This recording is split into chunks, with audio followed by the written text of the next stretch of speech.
5절 말씀 제가 한 절 읽고 여러분들 한 절 읽고 우리 그렇게 교독했으면 좋겠습니다. 사무엘상 23장 1절에서 5절 제가 먼저 한 절 읽겠습니다. 사람들이 다윗에게 전하여 이르되 보소서 블레셋 사람이 그일라를 쳐서 그 타작마당을 탈취하더이다 하니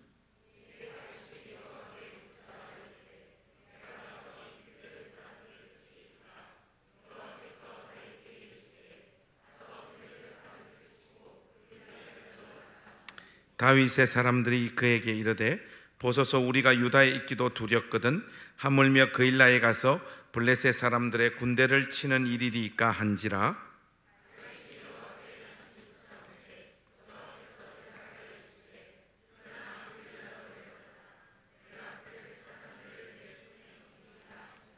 오절 우리 다 같이 하겠습니다. 다윗과 그의 사람들이 그일라로 가서 블레셋 사람들과 싸워 그들을 크게 쳐서 죽이고 그들의 가축을 끌어오니라. 다윗이 이와 같이 그일라 주민을 구원하니라. 아멘. 여러분들 혹시 유명한 영화 감독 알프레드 히치콕이라는 사람 아십니까? 왜 반응이 전혀 없으십니까? 알프레드 히치콕 아십니까? 확실합니까? 아시는 분들 진짜 아시는지 진짜 질문을 한번 드려보겠습니다. 이분의 대표작이 뭐죠? 이럴 줄 알았습니다. 제가. 여러분들 알프레드 히치콕의 대표작이 뭐죠? 새. 맞습니다. 지금 한 분이 지금 맞추셨어요. 새가 있고 또 뭐가 있습니까? 사이코. 아까 왜 안다고 그러셨어요?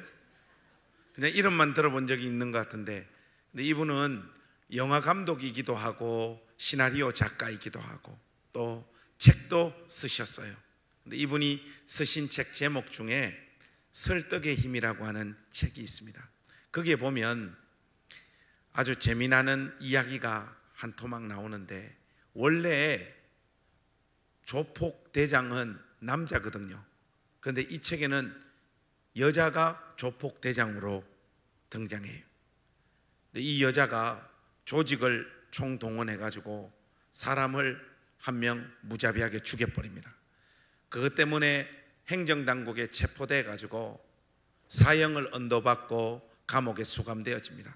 근데 감옥에서 세월을 보내는 이 악녀가 바깥 세상에서 누렸던 부귀영화가 있으니까 자기의 남은 인생을 감옥에서 썩을 수 없다고 생각을 하는 거죠. 그래서 자기가 가용할 수 있는 모든 인적 네트워크를 총동원해가지고 바깥으로 빠져나갈 수 있는 방법을 궁리하기 시작을 합니다. 그 궁리가 어떻게 전개되어지는가 하면, 감옥 안에서 비상시나 평상시에 자유롭게 안과 바깥을 왔다 갔다 할 수 있는 사람이 누가 없는가를 찾아봐요. 찾아보니까 한 사람이 있어요. 누군가 하니까 죄수들이 죽었을 때 죄수들의 장례를 치루어주고 그 시신을 바깥으로 빼내가지고 관을 땅에 묻어주는 감옥 안의 공식 장의사, 이 사람만이 감옥 안과 바깥을 자유롭게 왕래할 수 있다는 것을 알게 된 이 악녀가 자기가 알고 있는 모든 사람들을 동원해서 이 장의사를 만납니다. 만나자마자 이 악녀는 단도직입적으로 나를 바깥 세상으로 빼내주기만 한다면 당신이 원하는 모든 것을 다 해주겠다, 그렇게 제안을 해요. 이 제안 앞에 장의사의 마음도 미혹되어지고 흔들려 버렸습니다. 그래서 바로 그 자리에서 완전 범죄가 모의되어지기 시작을 했어요. 장의사 쪽에서 이 악녀를 향하여 제시한 완전 범죄가 뭔가 하면 땡, 땡, 땡, 땡. 무슨 소린가 하면 죄수들이 감옥에서 죽었을 때 울리는 조종소리입니다. 이 조종소리가 들리면 아무 생각하지 말고 무조건 장례식장으로 뛰쳐내려가라는. 그래서 관뚜껑을 열고 시신 위에 그냥 겹쳐서 누운 다음 관뚜껑을 닫으라는. 그러면 장례식을 치르고 관을 바깥으로 빼내서 이번에는 땅을 깊이 파지 않고 얕게 판 다음 흙을 살짝 덮어 놓은 다음에 그 다음 날 내가 와서 당신을 꺼내주겠다. 이 범죄 모의는 바깥으로 새어 나가지만 아니하면 그 누구도 알 수 없는 완전 범죄입니다. 수감된 자기 방으로 돌아온 이 악녀는 조종 소리가 울릴 날만 기다려요. 근데 여러분, 사람이 쉽게 죽지가 않잖아요.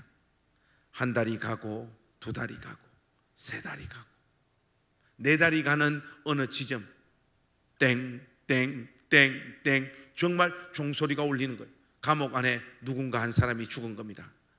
이 악녀는 장의사가 일러준 방법 그대로 장례식장으로 무조건 뛰쳐내려갑니다. 뛰쳐내려갈 때 혹 관 안에서의 그 공포와 어두움의 시간을 견디는데 도움이 될까 싶어서 호주머니에 성냥만 한 과학을 챙겨서 뛰쳐내려가요. 뛰쳐내려가자마자 관뚜껑을 열고 바로 눕습니다. 그리고 관뚜껑을 닫아요. 조금 있다 보니까 찬송 소리도 들리고 목사님 설교 소리도 들리고 최종적으로는 목사님의 축도로 장례 예배가 마무리되어지는 것을 관 안에서 이 악녀가 생생히 느끼고 감각하고 있는 거예요. 조금 있다 보니까 관이 실제적으로 공중으로 붕 떠오릅니다. 그리고 관이 이동해요. 그 느낌도 관 안에서 생생히 느낄 수밖에 없죠. 마지막으로는 땅이 파여지는 소리도 들리고 최종적으로는 관이 내려가고 관 위에 흙이 한 삽씩 척척척 떨어지는 소리도 관 안에서 이 악녀는 생생히 느낍니다. 내일이면 나는 자유의 몸이 될 수 있겠다. 악녀가 확신하는 거예요. 그래서 이를 악물고 하루라고 하는 시간을 견뎌냅니다. 그런데 악녀가 그렇게 기다렸던 장의사가 오지를 않아요. 시계가 없어서 내가 지금 하루가 지나지 않았는데도 불구하고 초조한 마음에 하루가 지나간 것으로 내가 지금 착각하고 있는 것이 틀림없다. 그렇게 생각한 이 악녀는 다시 이를 악물고 시간의 흐름에 자기의 몸을 맡깁니다. 하루가 가고 이틀이 가고 3일이 가고 장의사가 안 와요. 아무리 시간을 천천히 간 것으로 계산을 했는데 또 불구하고 왜 이렇게 오지 않을까? 두려움과 공포가 극대화되어지는 거죠. 이때 악녀는 문득 호주머니에 이 관으로 들어올 때 준비했던 성냥이 있다는 걸 알게 돼요. 그 호주머니에서 성냥을 꺼내서 자기가 맞이하고 있는 이 현실이 이 꿈인지 생신지 그거부터 먼저 확인하는 거예요.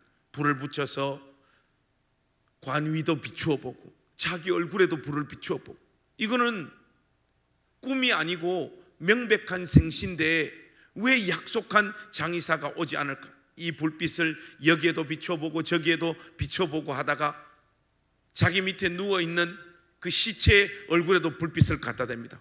거기 장의사가 누워있는 거예요. 이제 이 악녀는요 자기의 수단과 방법으로 바깥 세상으로 빠져나갈 수 있는 모든 길과 방법이 원천적으로 차단되어져 버렸습니다. 여러분, 이 이야기는 무엇을 말해주고 있는 것일까요? 저와 여러분들이 우리 주님이신 예수님을 알지 못한 상태에 있었던 영적인 우리의 모습을 보여주는 겁니다.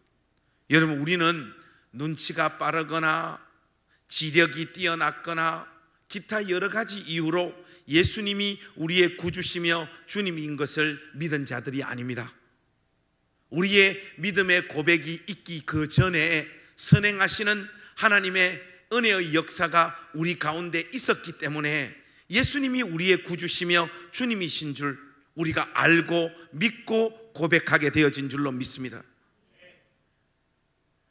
이런 은혜의 각성이 있는 자들의 심장 안에는요 반드시 한 가지의 진지한 질문이 발생되어집니다. 나의 육체의 남은 때를 예수님 안에서 어떻게 살아야 될까? 내가 하나님의 영광을 위하여 내 생애를 어떻게 드려야 될까? 여러분, 이 진지한 질문이 진심으로 회심하고 중생한 자의 심령 안에는 반드시 발생되어집니다. 문제는 오늘날 교회 권속들의 영적인 상태가요, 심각한 상황으로 치닫고 있다라는 거예요. 마틴 로이드 존스가 그런 말을 했죠.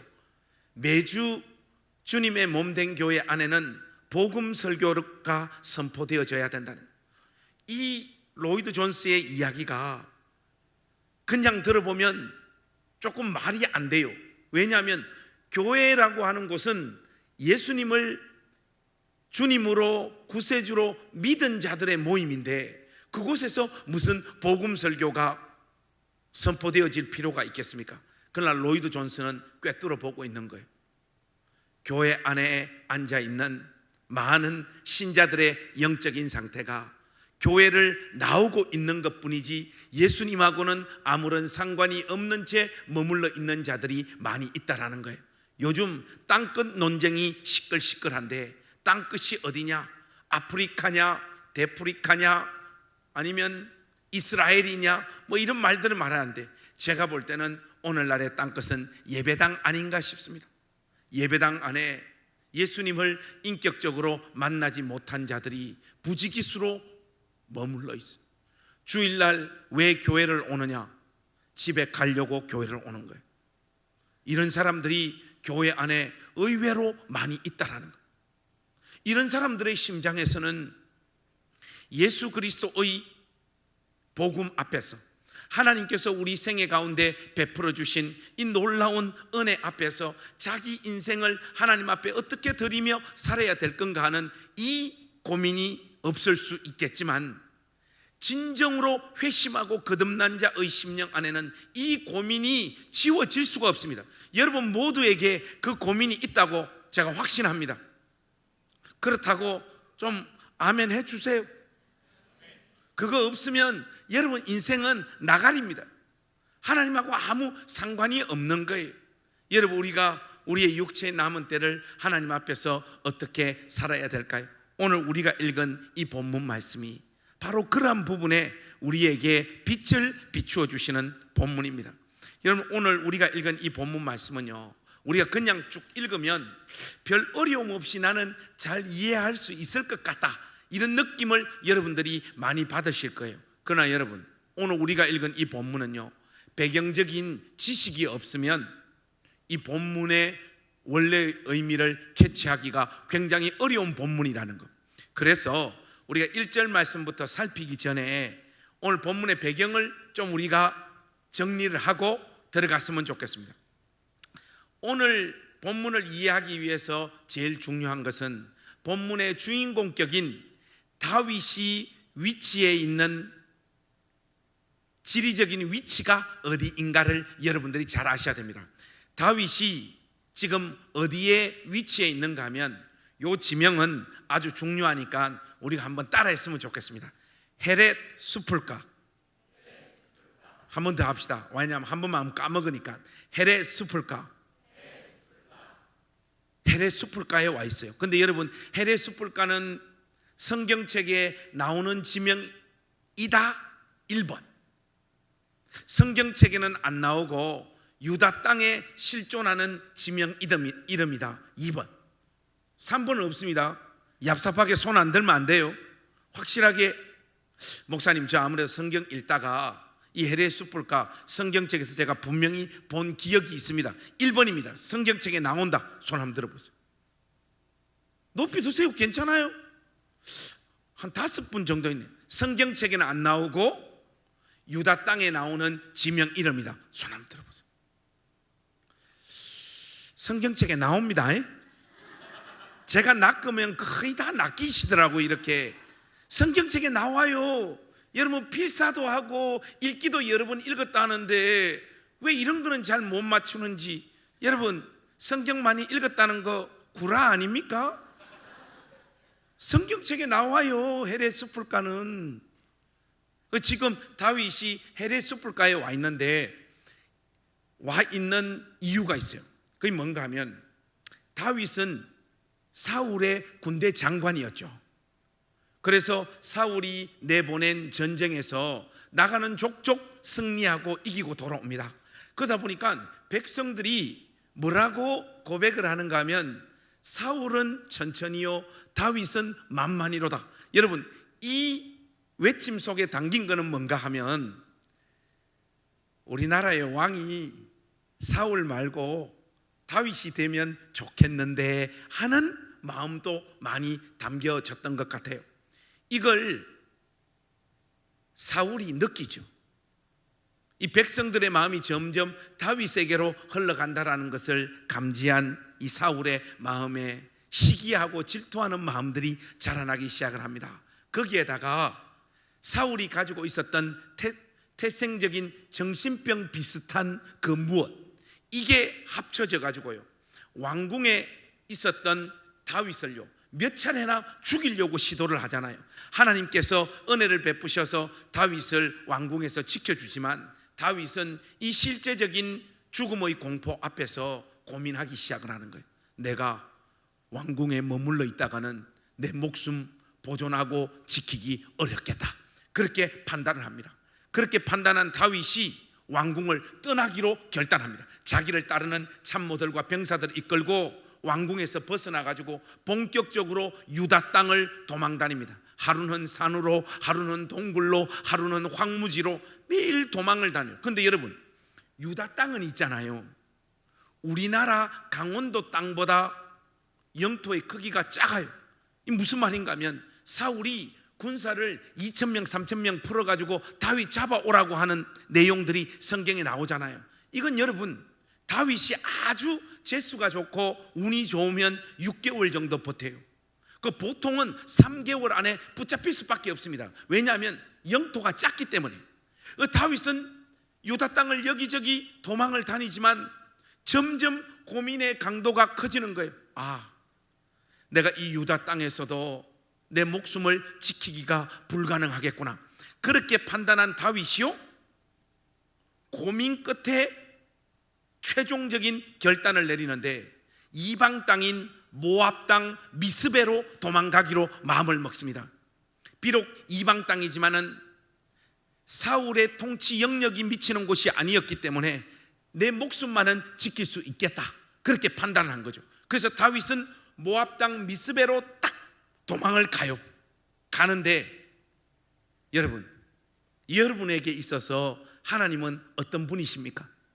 보통 이런 질문을 하면 교회 다니는 사람들은 워낙 연기와 가식에 능한 사람들이기 때문에 하나님은 내게 은혜를 베풀어 주신 분, 선하신 분, 좋으신 분. 사실 이런 정도 고백하려면 나이가 40은 돼야 돼요. 근데 이 젊은 아들한테 물어보면 젊은 애들, 하나님은 나에게 너무 선하시고 좋은 분이야. 그때는 다 그런, 누구나 다 그런 거예요. 근데 본격적으로 인생을 살아보고 인생의 짐과 책임을 어깨 속에 짊어지다 보면 이런 표현이 좀 경솔할 수도 있는데, 내가 잘 되는 꼴 죽어도 못 보는 분. 하나님이 인생에서 그렇게 느껴지는 날들과 순간들이 실질적으로 있지 않습니까? 여러분, 그렇죠? 다윗도 이 정말로 깊은 고민 끝에 모압 땅 미스베로 도망을 갔는데 도망가자마자 하나님이 한 칼에 좌절시켜 버립니다. 하나님이 미스베로요 가 선지자를 출동시킵니다. 출동시켜 가지고 다윗을 무섭도록 책망합니다. 네가 어떻게 해? 하나님께서 친히 통치하시는 언약의 땅인 유다 땅을 버리고 너의 지혜와 너의 능력으로 너의 목숨을 보존하고 지키려고 하느냐? 당장 언약의 땅인 유다로 돌아가라, 이 명령을 내립니다. 이 깊은 고민 끝에 내린 이 결단을요 하나님이 딱 좌절시켜버려요. 그때 다윗이 하나님의 메시지를 듣고 순종하여 돌아온 곳, 그것이 어디냐? 헤렛 숲을가입니다. 여러분, 이해되십니까? 그런데 있잖아요, 어리석은 설교자의 특징이 있습니다. 그게 뭔가 하면 성도들이 내 설교를 잘 따라오고 있고 잘 이해하고 있다고 생각을 해가지고 계속해서 진도를 나가는 설교자, 이거 어리석은 설교자예요. 저는 여러분들을 믿지 않습니다. 여러분, 다윗이 미스베에서 유다 땅 헤레 숲불가로 돌아왔다고 하는데 헤레 숲불가가 어딘지 여러분들 머릿속에 그려집니까? 안 그려지잖아요. 근데 뻔히 다 이해하신 것처럼 이렇게 고개를 끄덕끄덕 하시니까 설교자들이 오해하게 되잖아요. 여러분, 이 헤레 숲불가는요, 머릿속에 지금 좀 그려져야 되는데 어딘가 하면 요단강 서편입니다. 그러니까 요단강 바로 왼쪽에 있어요. 바로 왼쪽에. 근데 이런 식의 설명이 여러분들에게 전혀 도움이 안 된다는 걸 제가 알고 있습니다. 왜냐하면 요단강이 어디 있는지 모르는데 요단강 서쪽을 여러분들이 알 수가 없죠. 그래서 이걸 어떻게 이해시키는 것이 좋을까 제가 고민하다가 우리나라 지도에 빗대어 설명을 하면 제일 좋을 것 같아요. 여러분, 미스베는요 일본이라고 생각하시면 됩니다. 그러면 유다 땅 헤레 숲불가는 우리나라 지도에 빗대어 설명을 하면 어딘가 하면 여러분, 대한민국 지도의 이 꼬리인 포항의 호미곶, 여러분들 그려집니까? 이제 이 정도 지점이에요. 그리고 저의 본적지인 대한민국에서 해가 제일 먼저 뜨는 곳, 이거는 나만 알고 있는 건가? 여러분, 대한민국에서 해가 제일 먼저 뜨는 곳이 어디입니까? 와, 아는 사람이 한 명도 없네요. 광주가 이런 수준밖에 안 됩니까? 대한민국에서 해가 제일 먼저 뜨는 곳은 울산의 간절곶이에요. 여러분, 간절곶 상식적으로 알아놓으세요. 그러면 여러분들이 최종적으로 잘 이해하셨는지 제가 마지막 질문 한번 들어보겠습니다. 여러분, 호미곶과 간절곶의 공통점이 뭡니까? 호미곶과 간절곶의 공통점 뭐? 곶? 여러분, 그는 유치원 애들이 하는 말인데 호미곶과 간절곶의 공통점이 뭐냐? 곶. 지금 장난합니까? 그게 아니고 야, 이거 광주가 이게 상상을 초월하는 답들이 많이 나오는데 여러분, 호미곶과 간절곶의 지리적인 위치의 공통점이 뭐냐고요? 외진곶. 저 오늘 이러다가 설교 마무리 못할 것 같아요. 곶이 나왔고 외진곶, 그것도 어쨌든 곶이에요. 여러분, 지리적인 위치의 공통점은요, 대한민국 동쪽 끝이잖아요. 저쪽 동쪽 끝. 무슨 말인가 하면요, 다윗이 미스베로 도망갔다가 하나님으로부터 메시지를 받고 순종하여 유다 땅으로 들어오긴 들어오는데 내륙 깊숙하게는 들어가지 못하는 거예요. 가장자리에 해당되어지는 헤레 숲불가까지만 와서 납작 엎드려서 숨을 죽여 복지부동 엎드려 있는 상태, 그것이 오늘 본문 말씀 1절이 시작되어지기 전의 다윗의 상황입니다. 여러분, 여기까지 다 이해하셨죠? 요걸 붙잡으시고 우리가 1절 말씀 한번 같이 읽어보겠습니다. 1절 같이 한번 읽겠습니다. 시작.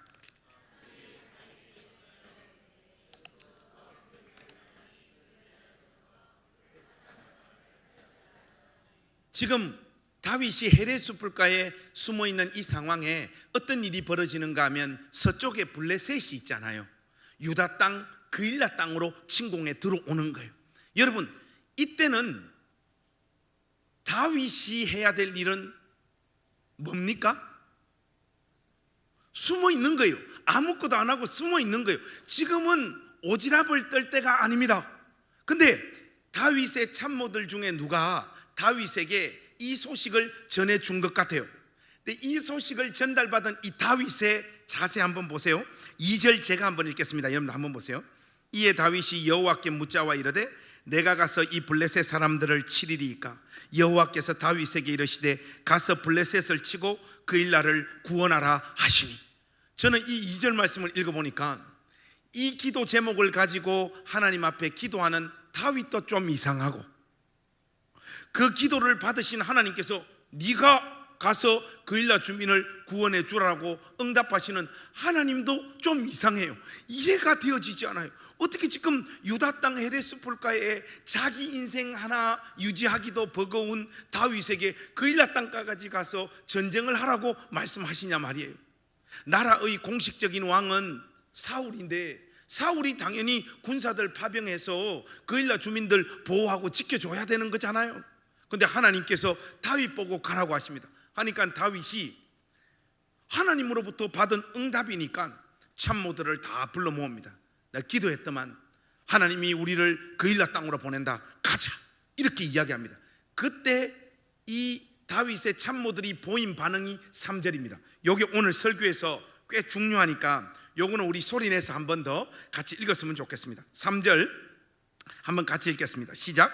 다윗의 사람들이 그에게 이르되 보소서 우리가 유다에 있기도 두렵거든 하물며 그일라에 가서 블레셋 사람들의 군대를 치는 일이리까 한지라. 여러분, 이 참모들이 지금 제정신 박힌 사람들이에요.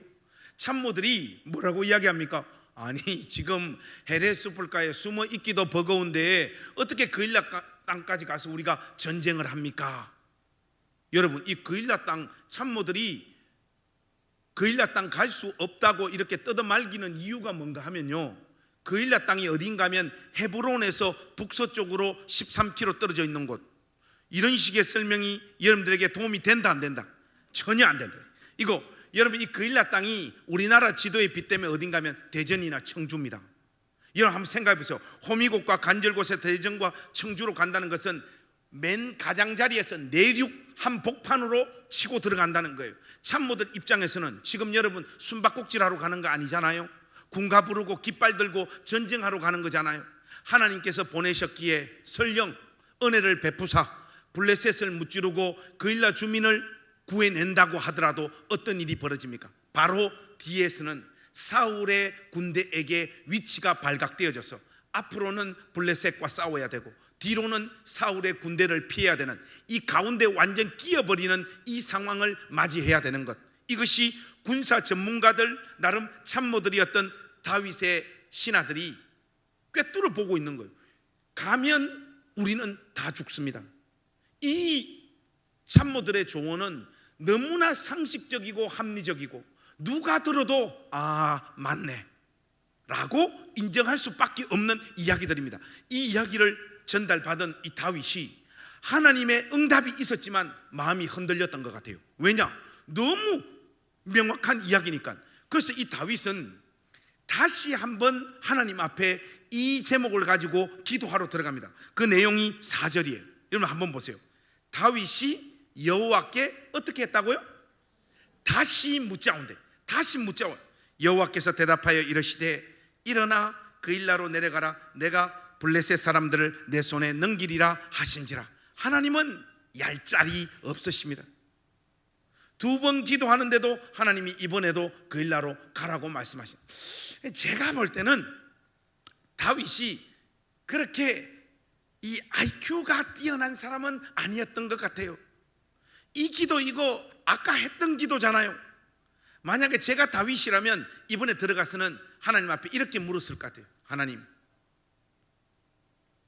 사울이 우리 붙잡으러 오면 그 손길에서도 우리를 보호하고 지켜주시겠습니까?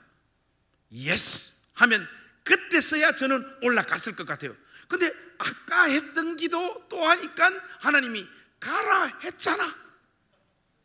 그래서 다윗은 똑같은 기도를 2번 했고 하나님은 똑같은 응답을 2번 하셔서 다윗이 하나님의 이 명령 붙잡고 그일라 땅으로 올라갑니다. 올라가서 이 이야기가 5절 한번 보세요. 5절. 자, 5절 우리 한번 같이 읽겠습니다. 시작. 다윗과 그의 사람들이 그일라로 가서 블레셋 사람들과 싸워 그들을 크게 쳐서 죽이고 그들의 가축을 끌어오니라. 다윗이 이와 같이 그일라 주민을 구원하니라. 여러분, 이 5절은 제가 생긴 거는 이래도 영어를 좀 해요. 옛날에 영어도 좀 가르쳤어요, 학원에서. 그래서 이 5절을 영어로 제가 한번 말해 보겠습니다. 해피 엔딩. 맞죠? 해피 엔딩. 그리고 이 내용은 큐티로 적용하기가 너무너무 좋은 본문이에요. 특히 우리 여집사님들과 여권사님들이 이 본문 가지고 큐티 적용하면 딱 나와 있습니다. 내 뜻을 꺾고 하나님 말씀에 순종하였더니 하나님이 승리를 주셨어요. 이 딱이잖아요. 다 너무 딱 갖다 맞추기에 딱 좋은 본문이에요. 근데 여러분, 이 이야기가요 여기서 이렇게 끝나지를 않습니다. 여러분, 2절만 밑으로 내려와서 7절 한번 보세요. 이제 그일라 땅 들어간 상황이 펼쳐집니다. 저는 처음에 이 7절 읽을 때 다윗의 신앙 고백인 줄 알았어요. 근데 다윗의 고백이 아니고 사울의 신앙 고백입니다. 여러분, 한번 우리 같이 읽어보실까요? 7절입니다. 다윗이 그일라에 온 것을 어떤 사람이 사울에게 알림해 사울이 이르되 하나님이 그를 내 손에 넘기셨도다. 그가 문과 문빗장이 있는 성읍에 들어갔으니 갇혔도다. 여러분, 사울이 신앙 고백하는 내용 한번 뜯어서 한번 보세요. 하나님이 그를 내 손에 넘기셨도다.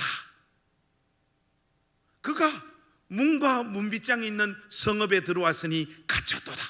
여러분, 우리나라 속담으로 5글자로 딱 바꾸면 속담 딱 나오잖아요. 뭡니까? 정녕 모르십니까? 5글자로 문과 문빗장이 있는 성읍에 들어왔으니 갇혔도다. 도관에 든 쥐새끼, 그거잖아요. 사울이 얼마나 다윗을 붙잡아 죽이고 싶어 했습니까? 그런데 자기 발로 걸어서 문과 문빗장이 있는 성읍에 들어와서 딱 갇혀버렸어요. 너는 이제 나의 밥이다 하는 거예요. 여러분, 그일라 땅 가게 되면 이런 일이 벌어지게 될 거라는 거 이미 누가 꿰뚫어 보고 있었습니까? 다윗의 참모들이 꿰뚫어 보고 가면 이 일이 벌어진다고, 가면 안 된다라고 떠들말겼잖아요.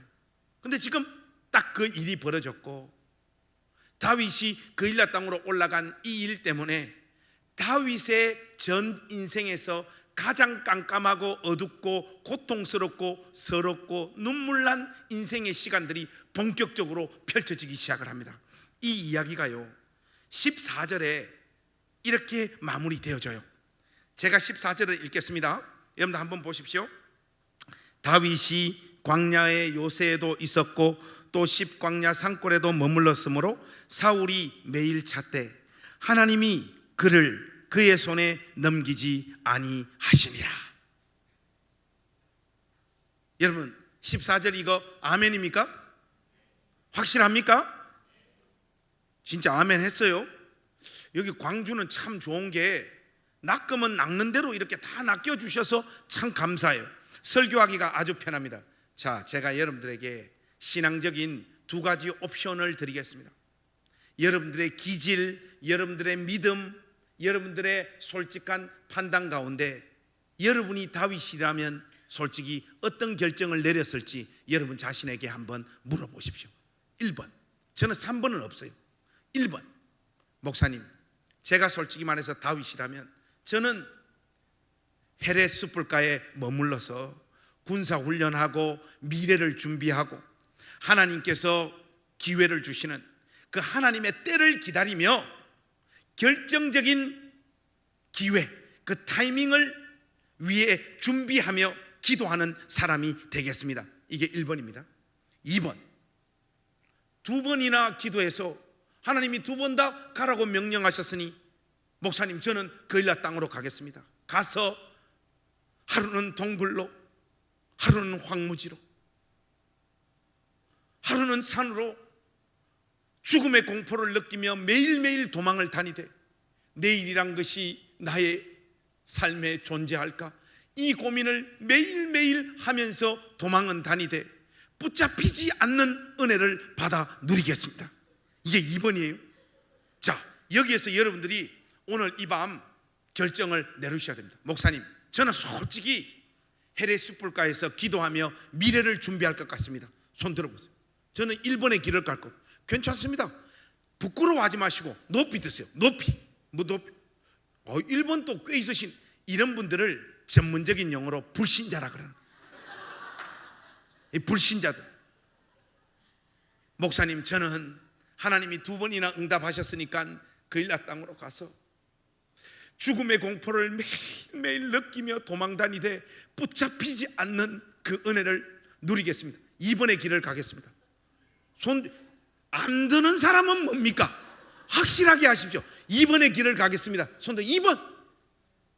이런 사람들은 전문적인 용어로 미쳤다 그러는 거예요. 여러분들도 제정신이 아니에요. 항상 이 질문을 하면 이 질문이 톡백이 돼서 설교하는 당사자에게 돌아오더라고요. 목사님은 몇 번입니까? 저는 저를 잘 알아요. 전형적인 의심 많은 도마형입니다. 2번 미쳤습니까? 가면 어떤 일이 벌어질 거 뻔히 다 아는데 거기 왜 가요 제가? 저는 제 기질로 봤을 때 1번이에요. 근데 여러분, 여기서 우리가 진지한 질문을 하나 던져야 돼요. 다윗은 왜 그일라 땅으로 갔을까요? 참모들이 그에게 올라가게 되면 어떤 상황이 연출되어질 거라는 것, 그것을 조언하기 전에 다윗은 이미 그일라 땅으로 올라가게 되면 고통스러운 삶의 현실이 자기를 찾아올 거라는 걸 이미 알고 있었어요. 왜냐하면 다윗은 사울의 군대 장관이었잖아요. 이미 유다 땅의 지리에 대한 모든 정통한 지식, 정확한 지식이 다윗 자신에게 있었습니다. 이 결정을 하게 되면 자기의 삶의 현실이 총체적으로 다 흔들려 버리고 고통과 아픔과 서러움을 끼니로 먹어야 되는 그 현실이 자기에게 찾아올 거라는 것을 다윗은 이미 알고 있었어요. 알고 그일라 땅으로 가서 그 현실을 맞이하고 있는 것입니다. 여러분, 오늘 다윗이 보여주고 있는 이 믿음의 선택, 이것이요, 우리의 믿음의 선배들이 하나님을 경외하고 하나님을 사랑하며 하나님을 섬겼던 방식이라는 것을 여러분 기억하셔야 됩니다. 오늘날 우리가 하나님을 신앙하는 방식들이 점점 이상해지고 있어요.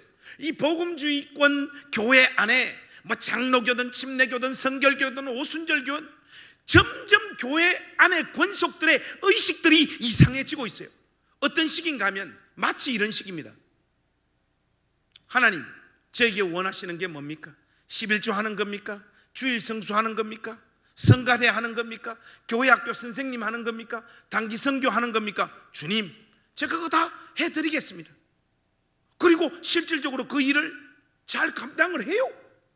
해놓고 이 속에 실질적으로 가지고 있는 마음은 뭔가 하면, 어이 예수 이리 나와봐. 내가 하나님을 어떻게 섬겼는지 다 알잖아. 내가 하나님을 위하여 수고하고 헌신하고 충성한 그것에 비례하는 하나님의 은혜의 능력을 이 세상 사람들이 알아주고 박수 쳐주는 삶의 결과물로 내 인생에 쏟아달라. 이것이 여러분들의 기도 제목이지 않습니까? 성경 안에 등장하는 우리의 믿음의 선배들은요, 하나님의 뜻과 하나님의 영광을 위하여 자기 인생이 존재했어요. 근데 오늘날 교회 안에 권속들의 의식 속에는요, 이게 거꾸로 되어버렸어요. 우리가 하나님 영광을 위하여 존재하는 하나님의 피조물이 아니고 하나님이 우리의 갈망과 소원과 욕망을 충족시켜주는, 우리가 어떤 버튼을 누르면 능력을 우리 상 가운데 제공하는 존재가 되어버렸어요. 가련하고 불쌍한 하나님이십니다. 이것은 우리의 믿음의 선배들이 우리에게 보여줬던 하나님을 섬기고 예배하는 방식이 아니라는 것, 이것을 오늘 여러분들이 두렵고 떨리는 마음으로 여러분 심장에 새기고 돌아가야 됩니다. 여러분, 구약 성경에만 이런 모습이 나오고 있는 것이 아니에요. 사도행전 20장에 보시면요, 여러분, 사도 바울이 에베소에서의 사역을 끝내고 예루살렘으로 올라가는 장면이 나오지 않습니까? 그때 성령께서 친히 나타나셔서 사도 바울의 앞길을 예언하는 장면이 나옵니다. 여러분, 혹시 예언기도 같은 거 받아보셨습니까? 저는 꼬마 때부터 보수적인 침례교회에서 신앙생활을 해서 우리 목사님께서 어디 가서 뭐 예언 받고 뭐 이런 짓거리 하지 말고 하나님 말씀에 기반해서 신앙생활을 하다 하는 이런 이야기를 어릴 때부터 너무 많이 들어서 목사가 된 지금도 예언기도에 대해서 솔직히 저는 조금 부정적인 사람이에요. 그런데 2013년도에 제가 이 본질이 이긴다 이 책 썼는데 그해 이 책이 하여튼 많이 팔렸어요. 많이 팔리다 보니까 출판사를 운영하는 어떤 목사님이, 선배님이 김 목사 우리 출판사 한번 놀러 오라 하는 거예요. 선생님 그거 왜 놀러 오라고 하는 겁니까? 자기 출판사 어려우니까 자기 출판사하고 두 번째 책은 좀 계약하자, 그것 때문에 부르는 거 아닙니까? 그렇게 해서 제가 갔어요. 가니까 슬픈 예감은 틀린 적이 없잖아요. 목사님이 두 번째 책을 우리하고 좀 냈으면 좋겠다 하더라고요. 목사님, 선배님 말인데 어떻게 그 역을 합니까? 그러니까 목사님 그렇게 하겠습니다 하니까 목사님이 기분이 좋아져서 저보고 하시는 말씀이, 김 목사, 내 김 목사를 위해서 한번 예언기도 해주고 싶은데 내 기도 받겠나 이러더라고요. 저는 아까도 말씀드렸지만 이게 겉과 속이 좀 다른 사람이거든요. 속으로는 나도 목사고 니도 목사고, 근데 왜 내 머리에 네가 손을 올리고 안수를 한단 말이고, 이게 안 돼. 겉은 그게 안 되잖아요. 목사님 감사합니다 이랬죠. 하니까 목사님이 오시더만 예언기도를 하더라고. 저 뭐 예언기도가 뭔지 압니까? 한평생 살면서 그런 거 들어도 보지도 못했고 보지도 못했는데 목사님께서 쫙 예언기도를 하는데 저의 과거를 하나님께서 그림 언어로 쫙 목사님 눈앞에 지금 펼쳐 보여주신다는 거예요. 그래서 그림 언어가 뭔가 했더만 말 그대로 그림을 하나 쫙 보여줘. 뿅아리 있잖아요 여러분. 뿅아리가 한마디 마당에서 이렇게 쫑쫑쫑쫑쫑쫑쫑 그리면서 막 돌아다닌대요. 속으로 내가 뿅아리란 말인가? 그러니까 뿅아리가 이렇게 쫑 하는데 뿅아리가 하루 종일 마당에서 노는데 너무 심심한 거라. 그래서 바깥으로 나가려고 하는데 대문이 잠겨져 있고 담장이 너무 높아가지고 점프를 해도 벽에 부딪혀서 떨어져서 담장 바깥으로 못 나가는 거예요. 근데 목사님이 하시는 말씀이 그걸 풀어주시더라고요. 그동안 김 목사님의 설교와 사역은 특정한 교회와 지역에 머물러서 거기에서만 사역을 하고 말씀을 전하는 그런 목회자였다. 딱 저의 과거를 딱 맞추는 거예요. 그러니까 제가 그렇게 싫어하던 그 예언기도에 대해서 마음의 문이 싹 열리더라고요. 이거 뭐가 있는데 이 사람 좀 용한데? 이런 생각이 들더라고요. 그러면서 저의 미래에 대해서 하나님이 그림을 하나 더 보여주신다. 이 뿅아리에게 날개가 확 생겨가지고요, 독수리로 변해가지고 5대양 6대주 전국을 그거는 목사님이 안 풀어줘도 무슨 뜻인가 나 알겠더라고. 야 이거 나 잘 된다는 뜻이네 하니까 목사님 이제 김 목사님의 인생을 붙잡아서 하나님께서 여기저기로 돌아다니면서 하나님 말씀을 전하는 종으로 삼으셨다고 딱 그러는데 의심 많은 도마를 했잖아요. 뭔가 찝찝한 거예요. 뿅아리에게 날개가 생기면 닭이 돼야지. 와 독수리가 되노? 이거 이상하다. 이 사쿠라다 이거. 속으로 목사님이 그냥 후배 덕담해 준 걸로 저는 그렇게 생각합니다 하고 그냥 그거 잊어버렸어요. 제가 왜 이 말씀을 드리는가 하면 교계에서 하는 예언기도들을 들어보면요 항상 좋은 말밖에 없어요. 이번에 사업이 회복됩니다. 할렐루야. 이번에 병이 낫습니다. 이번에 아들이 대학 붙습니다. 이번에 취직합니다. 이번에 교회 부흥합니다. 여러분 예언기도가 다 그렇잖아요. 여러분 예언기도 받으러 갔는데 이번에 암 걸려서 죽습니다 이런 예언기도 봤어요? 이번에 3일 뒤에 교통사고 나서 죽습니다 이런 예언기도는 한 번도 못 봤잖아요. 그런데 여러분 사도 바울이요 에베소에서 예루살렘으로 올라가는데요 특정한 사람이 아니에요. 성령 하나님께서 친히 나타나셔서 사도 바울의 앞길을 예언을 합니다. 뭐라고 예언합니까? 이번에 예루살렘으로 올라가게 되면 너를 기다리고 있는 것은 결박과 환난이다 그렇게 말씀합니다. 이게 성경에는 점잖은 단어로 결박과 환난이다 이렇게 말하고 있지만 이거 우리 식대로 말하면 뭡니까? 올라가면 붙잡혀서 죽는다는 말 아니에요. 이번에 예루살렘 올라가게 되면 너는 붙잡혀서 순교하고 죽는다는 말 아니에요. 여러분 성령님께서 우리에게 이 예언을 하셨으면 당연히 우리는 이 예언을 어떻게 받아들이겠습니까? 이번에는 가지 말고 좀 이따가 가라고 하는 말씀이시구나. 당연히 그렇게 안 받아들이겠습니까? 근데 여러분, 사도 바울은요, 이 예언이 끝나자마자 사도행전 전체에서 가장 감동적인 신앙 고백을 쏟아놓습니다. 우리 주 예수 그리스도의 은혜의 복음을 증언하는 일을 마치려 하면은 나의 생명조차 조금도 귀한 것으로 여기지 아니하노라. 그렇게 하고 올라가 버린단 말이에요. 올라가게 되면 붙잡혀서 죽는다는 걸 알아요. 그런데 올라갑니다. 이게 우리의 믿음의 선배들이 하나님의 뜻과 그분의 영광을 위해서 수고하고 하나님을 섬겼던 방식인 거예요. 그들에게 있어서 한 사람의 인생이 하나님으로부터 받아 누리는 가장 큰 은혜는 이 땅에서 그분의 이름과 그분의 영광을 위하여 가장 고통스러운 삶의 현실을 하나님 영광을 위하여 맞이하는 것, 그것이 한 인간이 하나님으로부터 받아 누리는 가장 큰 은혜라고 생각하면서 우리의 믿음의 선배들은 하나님을 섬겼단 말이죠. 오늘날 교회 권속들 의식 속에 이 신앙이 다 사라져 버렸어요. 하나님은 내가 내 이 자아로 꿈꾸고 소망하고 이루고 싶은 것을 이루어 주시는, 여러분 엄밀히 말하면요, 우리는 하나님을 사랑하는 자들이 아니라, 하나님을 즐거워하는 자들이 아니라 하나님의 능력을 사랑하는 자들이에요. 요즘 젊은이들이 서로 두 존재가 만나서 사랑하기 때문에 결혼하는 것이 아니라 등을 쳐먹기 위해서 결혼하는 것과 똑같은 정신으로 오늘 우리가 하나님을 믿고 섬기고 있다, 이 말입니다. 하나님도 내 인생에 유익이 되어지지 아니하면, 내가 그분을 위하여 쏟아부었던 헌신과 눈물과 수고에 상응하는, 내가 가시적으로 확인하고 붙잡을 수 있는 삶의 결과물로 보상해 주시지 않는다면 가차없이 하나님을 버리겠노라. 이것이 오늘날 교회 권속들의 의식 속에 담겨져 있습니다. 자기 자존심과 그동안 쏟아놓았던 이런저런 고상한 신앙 고백 때문에 교회를 안 나오는 것은 차마 할 수 없고, 교회는 나오되 하나님을 향한 그 어떤 기대나 소망이나 하나님 앞에서 거룩해지기 위하여 자기 인생을 몸부림치는 이런 어떤 신앙적인 열정들이 교회 권속들의 의식과 마음 속에서 전부 다 사라져 버렸습니다. 여러분, 이것은 다윗이 간 길이 아닙니다. 여러분, 이것은 사도 바울이 예루살렘으로 올라갔던 신앙의 모습이 아니에요.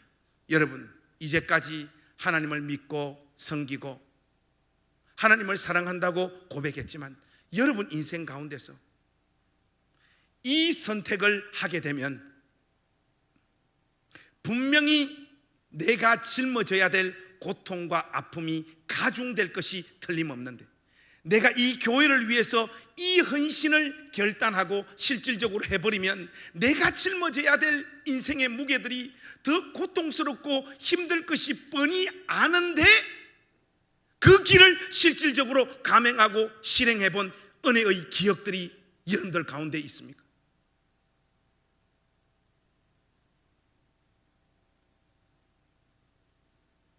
주님을 온 마음을 다하여 사랑한다고 그렇게 고백을 하면서도 우리는 이 결정을 하게 됐을 때 100% 맞이할 수밖에 없는, 그분을 위해서 흘리는 눈물과 서러움과 고통을 우리 인생과 가슴 안에 담으려고 하지도 않고 실질적으로 그러한 결단을 하는 자들이 아무도 없습니다. 제가 지난번 목회했던 이 교회에 부임하니까 교인들이 9분 계시더라고요. 70살 넘은 할머니 7명, 50살 넘은 아줌마 3명, 6개월에 교회 한번 나오는 아저씨 1명, 그리고 교회 학교 애들이 한 6명 있는데 전부 다 결손가정 애들이에요. 그 동네 자체가 도시 빈민들 모여 사는 곳이었거든요. 근데 가기 전에 교인들이 한 50명 정도 된다고 제가 그렇게 보고를 받았는데 가보니까 안 그렇더라고요. 그래서 여러분, 그런 말이 있더라고요. 우리나라 교회 교인 수 다 합치면 3억이래요 100명 모이면 200명, 1000명 모이면 3000명. 숫자가 많으면 많을수록 이게 뻥튀기, 죽은 사람도 교적부에서 안 지우고 저 교회 간 사람은 저 교회 성도이기도 하고 우리 교회 성도이기도 하니까 3억이 나와. 여기도 가니까 이 교회가 형편없더라고. 가서 목회를 하는데 목회가 안 되는 거예요. 설교 준비 아무리 열심히 해도 설교가 다 자요. 할머니들이 어떤 날 설교 준비를 정말로 열심히 해서 하면 다 자고, 어떤 날 열받아가 이제 설교 준비 안 해 하면 그날은 은혜 받고. 여러분 그 심정 아시겠습니까? 이 사람이 이거 미쳐버리는 거예요. 여기는 조용기 목사님이 와도 안 되고, 한경직 목사님이 와도 안 되고, 옥하는 목사님이 와도 안 되고, 박영선 목사님이 와도 안 되고, 그 누가 와도 이 교회는 안 되겠구나, 그런 마음들이 이렇게 깊어져 가는데, 그래도 제가 젊잖아요. 다음 주에 우리 교회 대신방 하겠습니다. 여러분 교인 10명이라도 대신방은 대신방 아닙니까? 해서 했는데, 우리 동네는 여러분들 그 TV 드라마 제목도 한 지붕 세 가족 뭐 이렇게 있는데, 우리 동네는 보통 한 지붕 7가족, 그런 집들이 엄청 많았어요. 그래서 우리 여집사님 댁으로 처음 신방을 갔는데, 우리 여집사님 신방을 하고 우리 집사님 모시고 이제 다음 집으로 가는데, 한 지붕 7가족 이 대문 맨 앞에 딱 통과하는데 방문이 이렇게 열렸는데, 저 구석 안에 어떤 아저씨가 한 분이 이렇게 앉아 계시더라고. 그래서 집사님 전도하고 갑시다 하니까 우리 여집사님, 뭐 집사님 기다리세요. 신발 벗고 들어갔죠. 주 예수를 믿으라, 그리하면 너와 내 집이 구원을 얻으리라. 우리 동네는 약간 좀 그런 버전으로 해야 됩니다 하니까 이 아저씨가 우유를 마시더만 떡 쳐다보더라고. 그럴수록 저도 더 이래가지고, 아저씨 새로 부임한 목사입니다. 예수 믿고 영생 얻고 구원 받으십시오 하니까 하는데, 우리 여집사님이 그 집 부엌에서 근데 제가 모르는 뭐가 있는 것 같아요. 제가 모르는. 그래서 다시 우리 집사님한테로 나가자. 집사님 도대체 왜 그러냐고, 전도하는데 하니까, 목사님 저 아저씨 어느 장에 4급 말씀을 하셔도 알아듣지를 못해 우리 동네 사람들이. 그래서 아저씨가 말을 해도 우리가 못 알아들어서 아저씨도 우리한테 말 절대로 안 하고, 우리도 아저씨한테 말 안 하는 게 불문율이, 왜 거기 들어가서 자꾸 그러냐고, 빨리 가자고 하더라고. 집사님 그럴수록 더 전도해야죠 하고 다시 들어갔죠. 하나님이 세상을 이처럼 사랑하사 독생자를 주셨으니 했는데, 의외로 이 아저씨가 있잖아요.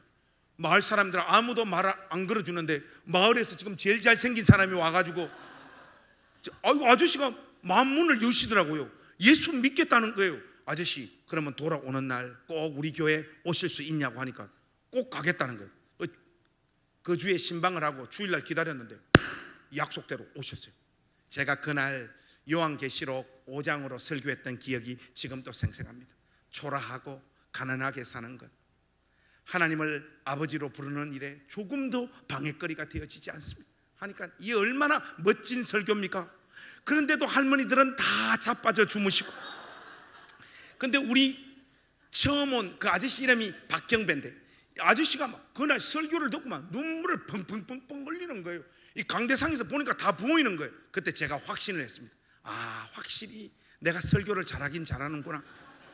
그래서 이게 축도 끝내고 내려갔죠. 내려가서 아저씨 약속 지켜주셔서 감사하고, 이제는 살아도 주님 안에 살고 죽어도 주님 안에 살고 예수님 안 버리고 같이 이렇게 잘 친구로 이렇게 지냈으면 좋겠다니까 그렇게 하겠다니까. 근데 아저씨가 너무 많이 울었더니 안아드리고, 인생이 얼마나 고단하셨겠어요. 그런데 그 다음 날부터 있잖아요, 이 아저씨가 매일매일 교회를 오는 거예요. 언어만 장애지 다른 건 싹 다 정상이에요. 이 손재주가 좋아지고 목공 기술이 있어가지고요, 우리 교회 그 30몇 년 된 교회, 오래된 교회, 그걸 아저씨가 이 망치와 연장 가져와서 다 고치는 거예요.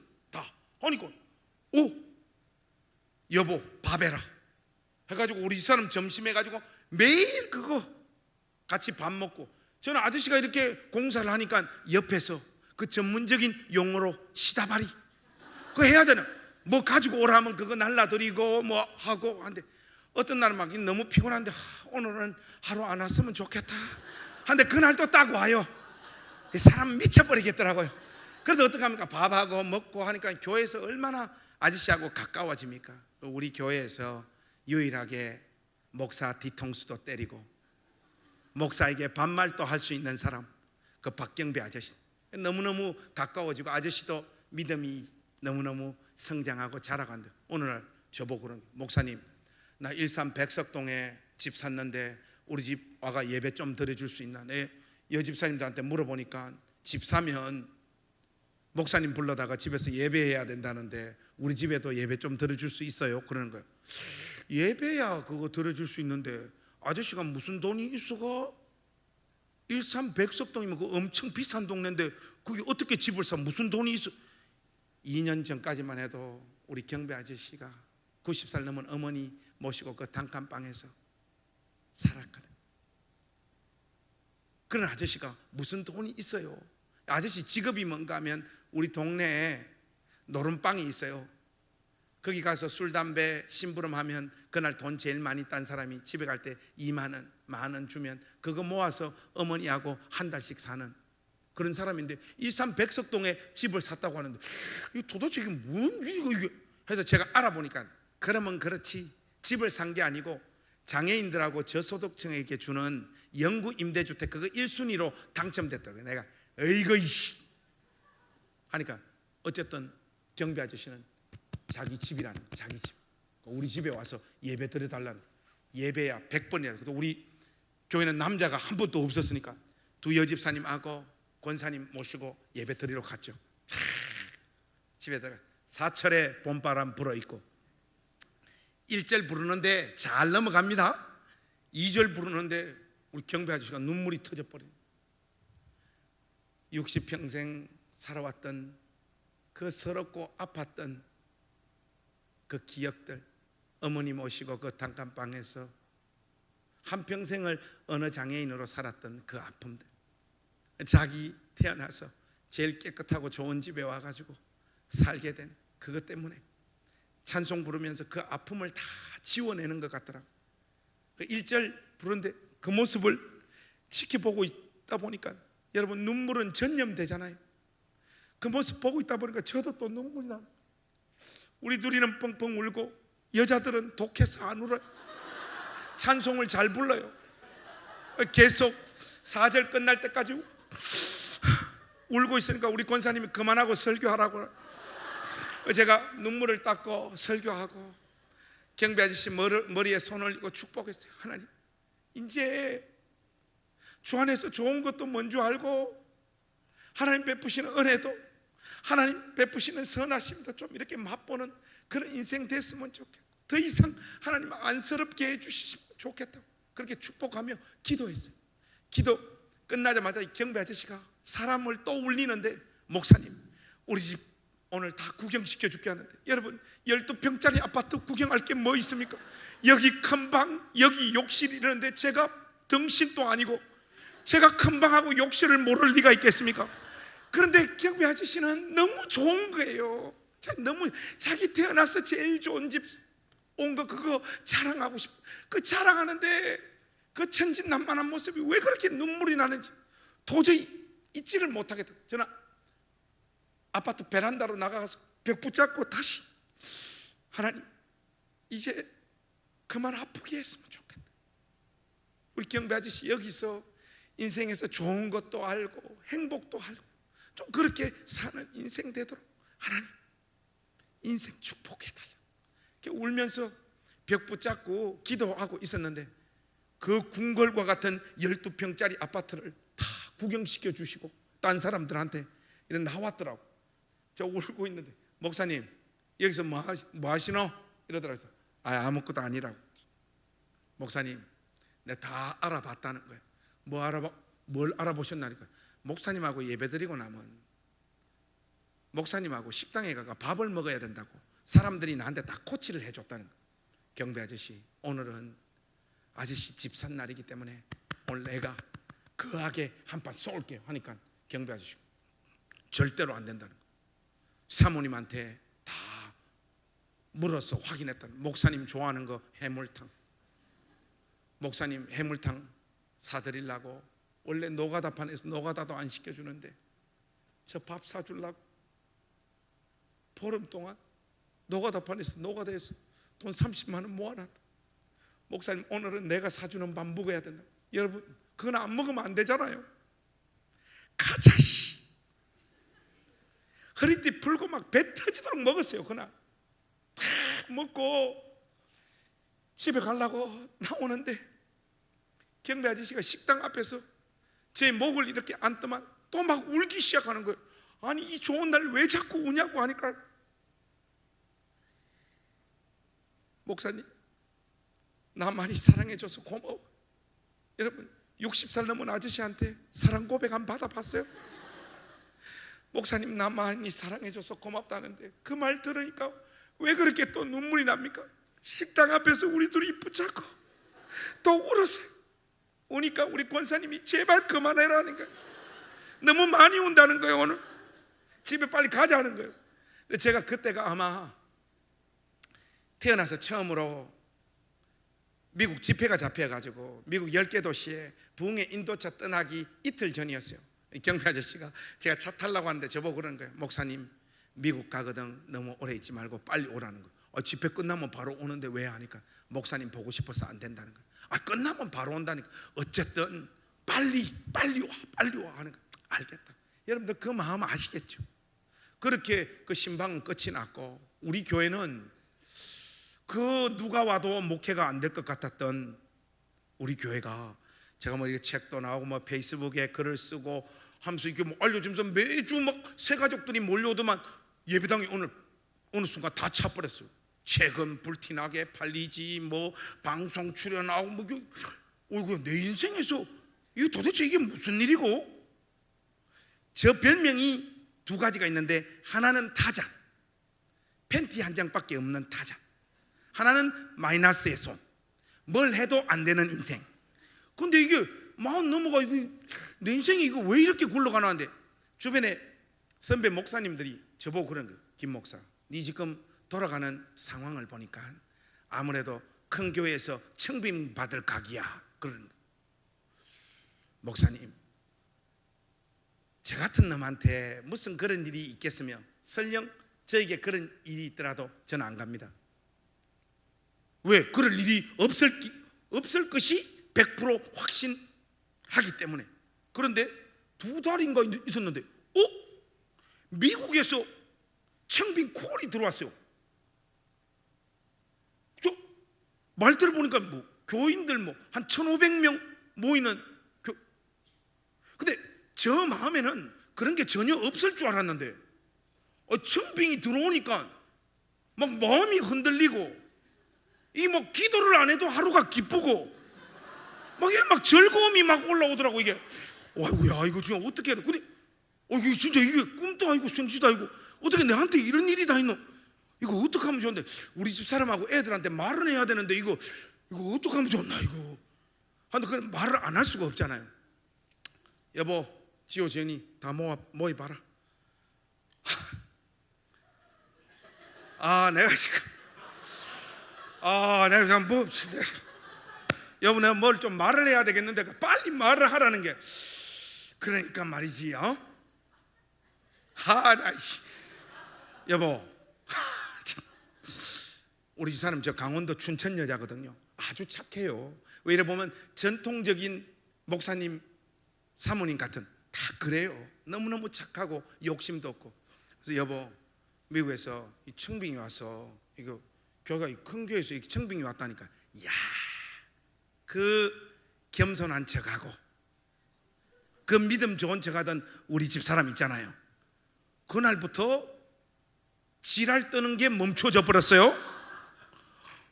막 입에 찬송을 달고 살아요. 뭐 주 안에 있는 나에게 땅 근심이 있으라고 막 불러서.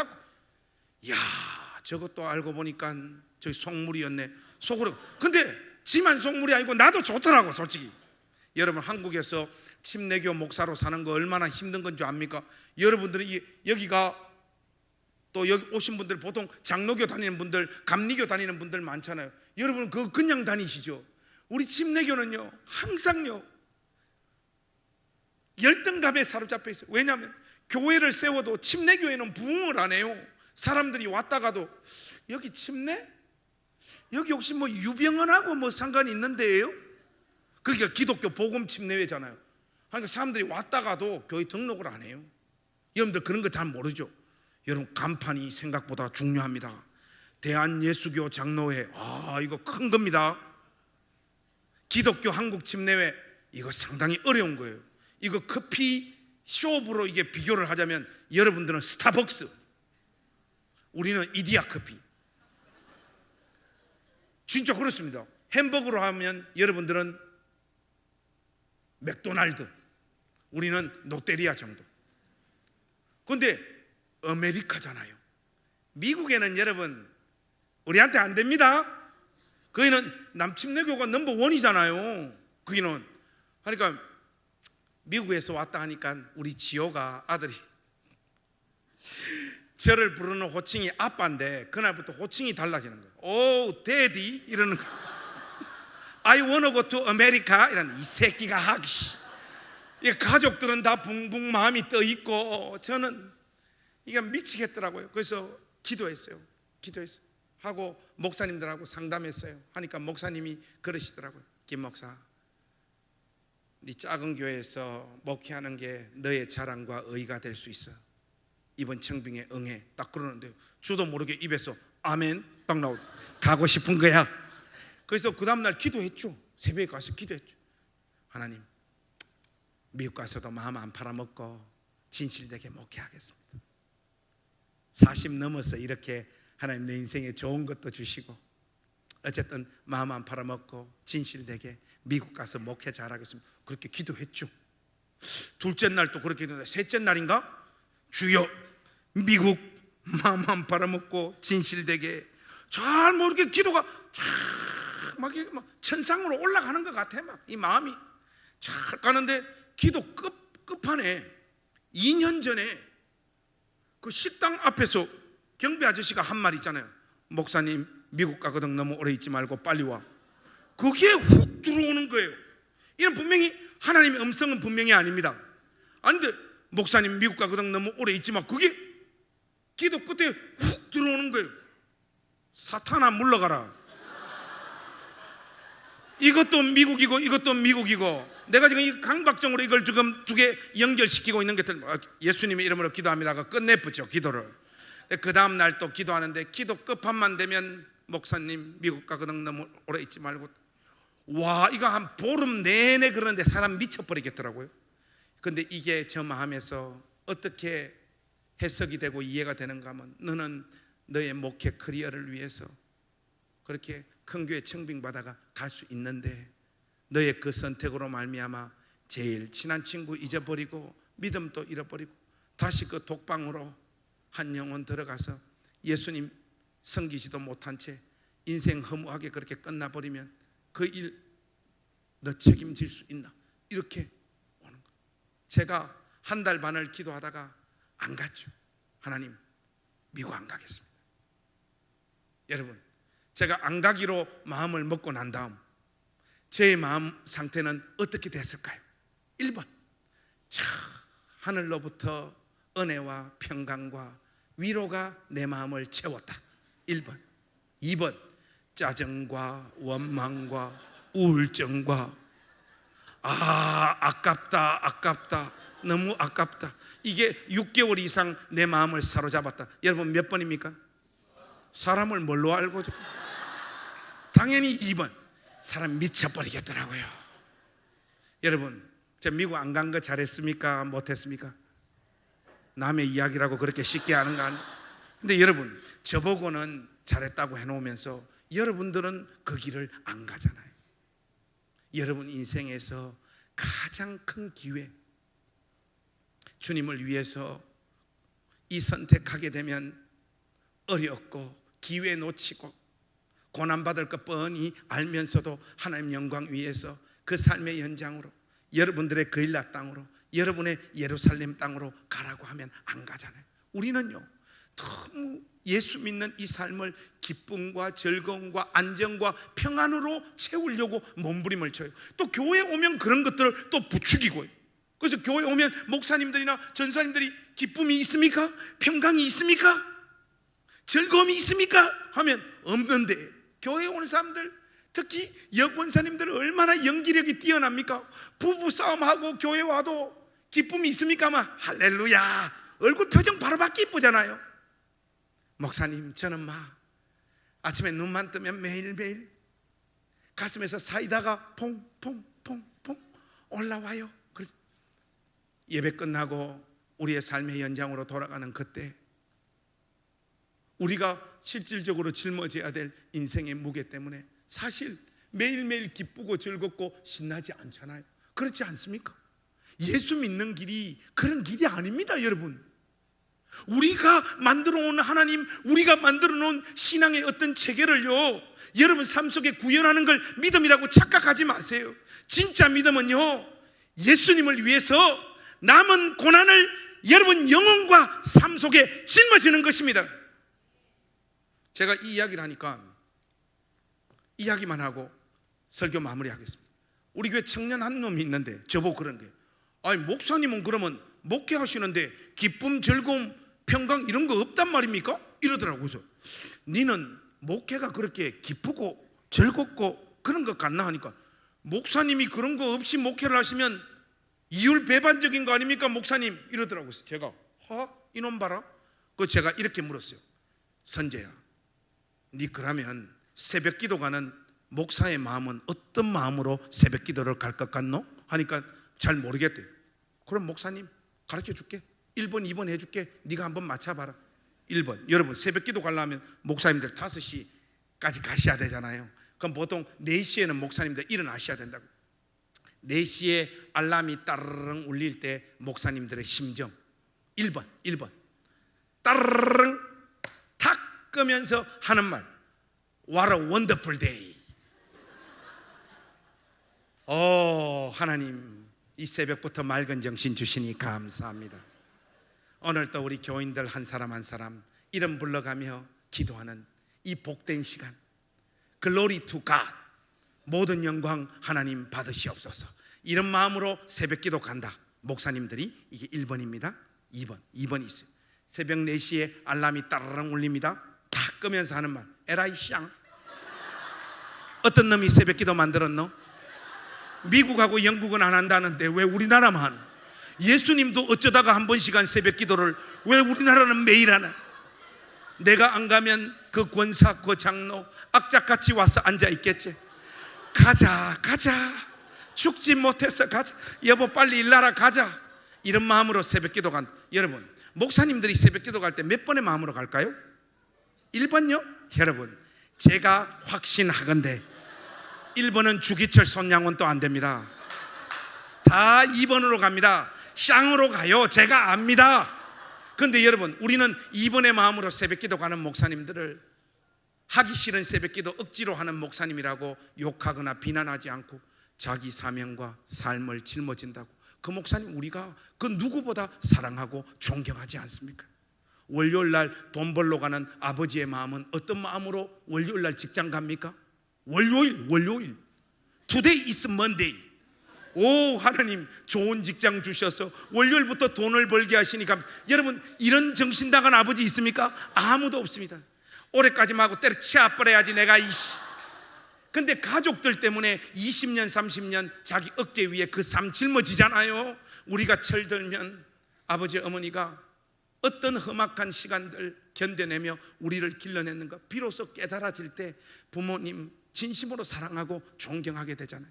여러분 예수 믿고 우리가 하나님으로부터 부름받고 있는 이 길을 기쁨과 즐거움과 평강으로만 채우려고 하지 마십시오. 주님이 여러분 모두를 향하여 부르시는 여러분의 그일라 땅, 여러분의 예루살렘 땅이 있을 거예요. 오늘 이 밤 우리 결단합시다. 가정적으로 교회적으로 또 여러분 전 인생을 두면서 이 교회에서 그 누구도 짊어지지 않으려고 하는 것, 내가 내 어깨 위에 짊어지며 이 고난 맞이하리라. 이 가정, 특히 우리 자매님들 왼수 같은 남편하고 사는 거 그 힘듭니다. 여러분 짊어지십시오. 별거 아닌 듯한 그 삶 견디는 걸 통하여 하나님께서 여러분 인생을 통하여 가장 큰 영광 받으실 줄로 믿습니다. 이 밤 그 항목 하나씩 우리 가슴에 담아서 이 시간 우리 합심하여 한번 기도했으면 좋겠습니다.